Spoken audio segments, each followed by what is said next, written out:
I am Jim Stout, and we are going to hopefully demystify the D-50 a little bit here. What we're going to do is explain how a patch is created in the D-50 and where a few of these certain parameters that we always kind of look for actually exist. Now, one of the great things about the Cloud D-50 is that they've actually included the PG-1000 programmer with it. So if you're not familiar with the PG-1000 programmer, it was an additional piece of hardware that you could buy with the D-50, and it made it a lot easier to program sounds on it. What we're going to do is break down how a patch is created in here. So a patch works like this. In each patch, you have a lower and an upper tone. In each one of these tones, you have two partials.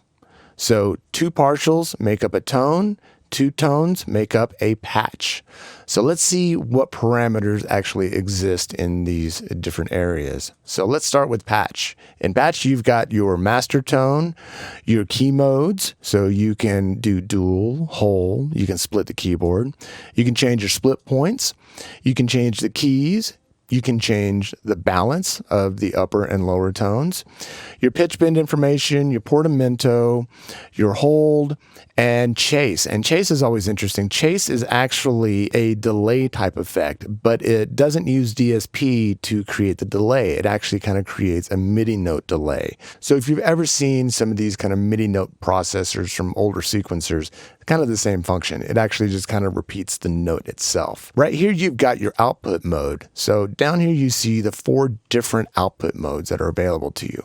And to change them, you just slide the slider up and down. And you can see that if you wanted to, you could have the upper or lower tones go through the reverb, or you can have both lower and upper tones go through reverb. And this is basically just how you want to route your reverb.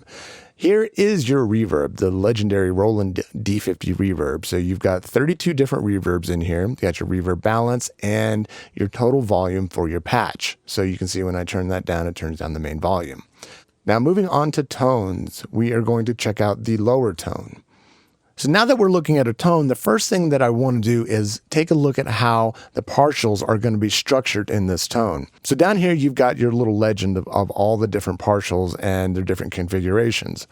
So the S stands for synthesized sound generator. So technically the D-50 was the first virtual analog synthesizer in production. P stands for the PCM sound generation. R is a ring modulator. You can move this structure slider here and select what structure you want for this particular tone. For this example, I want to use structure 3, which is going to give us a PCM and a synthesized waveform. Next to the structure, you've got the part balance between the two partials. You've got your pitch modulation. Here are your 3 LFOs that are available to the lower tone. You've got your pitch envelope for the tone. Here you've got your digital EQ, so you've got your frequency, your gain. Here you've got the high frequency, so you can change the frequency point, the Q. Next to that is where the chorus actually lives for the effects. So each tone can have its own independent chorus. Here you can select the different choruses, or you can have a pull-down menu. And next to that, you've got your pitch envelope levels. You can also name your tones. So right here, you just click on the box, and for this one, let's just call it lower. And that you see that it updates on the display itself. So now let's take a look at the actual partials themselves. Remember, we selected structure 3, which is going to give us a PCM and a synthesized waveform. On the partial select, we select partial 1, which is going to be our PCM. First thing you're going to notice is a lot of darkened out sections over here. That's because the PCM samples do not have any filtering capabilities. So that's why all of this is darkened out. Additionally, you can see orange PCM lines. So anything where you see an orange PCM line means that those parameters are available for the PCM sample himself. We've got our coarse and fine tunes. We've got our key scaling. We've got our LFO modes, our envelope modes, our bend modes.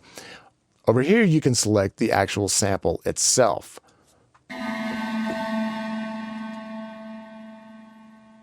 Another great thing about the cloud version of the D50 and the boutique D05 is they actually added in all of the samples they couldn't fit in the original D50 ROM. So in the original D50, there were only 100 samples, and you can see here you've got 128. So that opens the door to a lot of new possibilities. Underneath the PCM, you've got your TVA envelope, and this is just your amplitude envelope. So these are your times right here and your levels right here. There's an actual little key to kind of help explain how that structure looks. Down here, you've got your PCM level, you've got your velocity, your bias point, and your bias level. Now let's take a look at the second partial. So select partial 2, and you'll notice that all of that darkened area is now lit up. That's because you have a digital filter on the virtual analog section over here, and you'll notice that the PCM is darkened out. So starting over here on the left, you've got your coarse tune, your fine tune, you've got your key following, your LFO and envelope modes, your waveform generators. So you've got a square and a sawtooth. You've got your pulse width modulation, right, Nick? You've got your pulse width velocity levels, pulse width aftertouch, pulse width LFO selector. And remember I said in the tones that you actually have 3 LFOs to choose from. This is where you select them.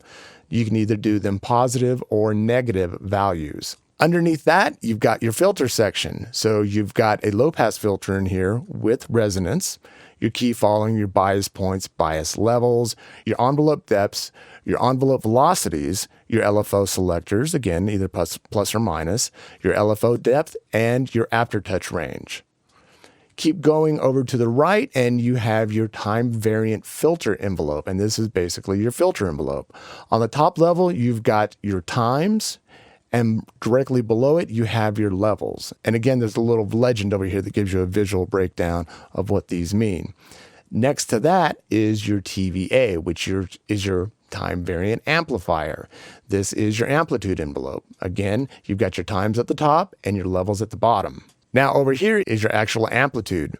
You've got the level, your velocity, your bias point, your LFO selects, plus or minus, your LFO depths, and your aftertouch range. So you can think of these partials as basically subtractive synthesizers or a simple sample player. You can combine all of these 4 synthesizers into a patch. So when you think about it like that, it's a pretty complex kind of way to program sounds, but you get some incredible results. So again, it breaks down like this. Start with a patch. Each patch has an upper and a lower tone. Each one of these tones has 2 partials that can be either an analog oscillator or a PCM oscillator. And going back up, 2 partials make a tone. You have an upper and lower tone, and these 2 tones make a patch.